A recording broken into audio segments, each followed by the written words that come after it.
Press club তো আমার কোনো সম্পত্তি নয়, আমার বাপের, কারো বাপের না এটা। উক্ত 17 জন সাংবাদিক দীর্ঘদিন সাংবাদিকতা করলেও প্রেস ক্লাবের ফ্যাসিস্টদের কারণে সদস্যপদ পায়নি। বর্তমানে কমিটি হারছে সেই একই পথে। এটা স্পষ্ট বৈষম্য, এই বৈষম্যকে মেনে নেওয়া যায় না। এখন আপনি চেয়ারে বসে বলে এখন সংবিধান মানতে হবে, আপনি বসার সময় তো সংবিধান মানেন নাই। তারা আগে পূর্ববর্তী যে দোসরদের কমিটির সাথে একসাথে ছিলেন, 2018 সালে যে কমিটি ছিল ওই কমিটিতে বর্তমান সভাপতি ছিলেন। তার মানে তারা সরাসরি ওই গাছেরটাও খেলো, মাটিরটাও কোড়াই খেলো।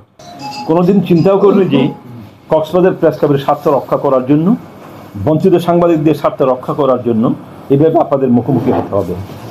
প্রিয় সাংবাদিক সহকর্মী বন্ধুগণ, গণমাধ্যমকে রাষ্ট্রের চতুর্থ স্তম্ভ বলা হয়, অথচ আজ কক্সবাজারে কিছু অসাধু সুবিধাভোগী স্বৈরাচার ফ্যাসিস্টের দোসরদের কারণে কক্সবাজারের সাংবাদিকরা প্রেস ক্লাবের সদস্য হতে পারছে না।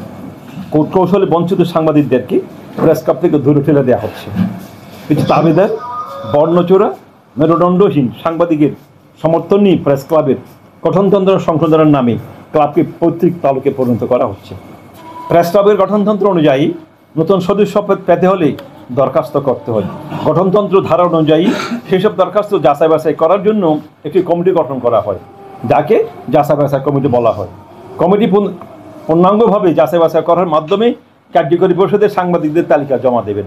কার্যকরী পরিষদের দায়িত্ব যেই সব সদস্যদের সদস্য পদ দেওয়া হয় এবং দেওয়া যাবে, নতুন করে আবার যাচাই বাছাই করার দরকার নেই। কার্যকরী পরিষদকে সদস্যদের আবেদন যাচাই বাছাই করার প্রয়োজন হলে এই তথাকথিত যাচাই বাছাই কমিটি গঠন করার দরকার কি? ক্লাবের কার্যকরী কমিটি বিগত অক্টোবর মাসে যাচাই বাছাই কমিটি বাছাই করে 17 জন নতুন সদস্যের তালিকা কমিটির কাছে জমা দিয়েছে। কমিটির 17 জনের পূর্ণাঙ্গ তালিকা উত্থাপন না করে সভাপতি সাহেব মাত্র 9 জনের নাম উল্লেখ করে সদস্যপদ প্রদান করেন। অবশিষ্ট 8 জনের নাম পর্যন্ত সভাপতি মহোদয় মাসিক মিটিংয়ে উত্থাপন করেননি। বৈষম্যের কারণে উক্ত 17 জন সাংবাদিক দীর্ঘদিন সাংবাদিকতা করলেও প্রেস ক্লাবের ফ্যাসিস্টদের কারণে সদস্যপদ পায়নি। বর্তমানে কমিটি হারছে সেই একই পথে। এটা স্পষ্ট বৈষম্য, এই বৈষম্যকে মেনে নেওয়া যায় না। গঠনতন্ত্রের মতো আসে নাই।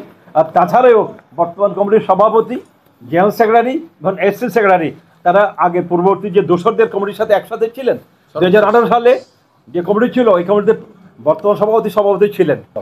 তার মানে তারা সরাসরি ওই গাছেরটাও খেলো, মাটিরটাও কোড়াই খেলো। নিয়ম অনুযায়ী যে যদি ভোটার তালিকা ভোট করতেই হয়, সাধারণ সম্পাদক ভোটার তালিকা সর্বর তালিকা প্রকাশ করবে কার্যকরী পরিষদের অনুমোদন নিয়ে, এবং তার 30 দিন পরবর্তী পর্যায়ে এই ভোটার তালিকা টাঙ্গাই দেবে নোটিশ বোর্ডের টাকা দেওয়ার পরে ওখানে নোটিশে লেখা থাকবে যে যদি কোনো ভোটারের কোনো আপত্তি থাকে তাহলে আপত্তি দেবে আগামী 1 সপ্তাহের মধ্যে। 1 সপ্তাহের মধ্যে আপত্তি দেওয়ার পরে পরবর্তী পর্যায়ে যদি কেউ আপত্তি থাকে তাহলে ভালো, এটা সংশোধন করবে। আপত্তি না থাকলে ওইটাকে চূড়ান্ত ভোটার তালিকা হিসেবে প্রকাশ করা হবে। সেখানেও গোছাবেন, সেখানে কোনো ভোটার তালিকা প্রকাশই করা হয় না ইয়েতে নোটিশ বোর্ডে। তো আপনি যদি জুলাই আগস্টের চেতনা নিয়ে যদি আপনি এসে থাকেন, তাহলে জুলাই আগস্টের চেতনা আপনাকে ধারণ করে এমন একটা ভোটার তালিকা করতে হবে যারা জুলাই আগস্টে আপনাকে চেয়ারে বসিয়ে দিয়েছে, যারা প্রেস ক্লাবে খুলে যারা আপনাকে ওই চেয়ারে বসিয়ে দিয়েছে তাদের সাথে পরামর্শ করে এবং তাদেরকে সদস্য করে।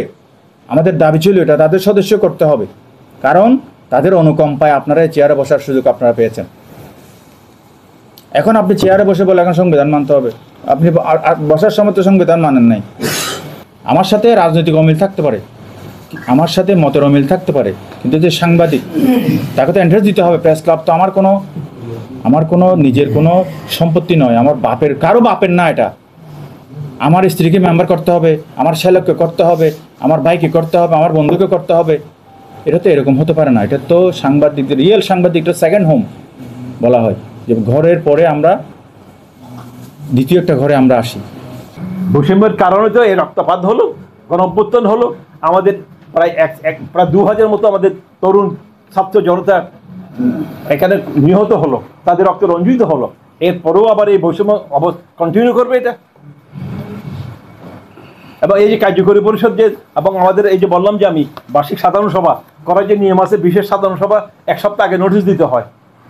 এটা সিদ্ধান্ত ছিল 7 তারিখে মিটিংয়ের সিদ্ধান্ত হয়েছে, নোটিশ বিলি করেছে 14 তারিখে, 15 তারিখ মিটিং, একদিন 24 ঘন্টা আগে। এটাকে বৈধ? কোনো অবস্থাতে বৈধ হতে পারে না। এটাকে পকেট ক্লাব করার জন্য এইসব ষড়যন্ত্র, অন্য কিছু নয় এটা শুধুমাত্র।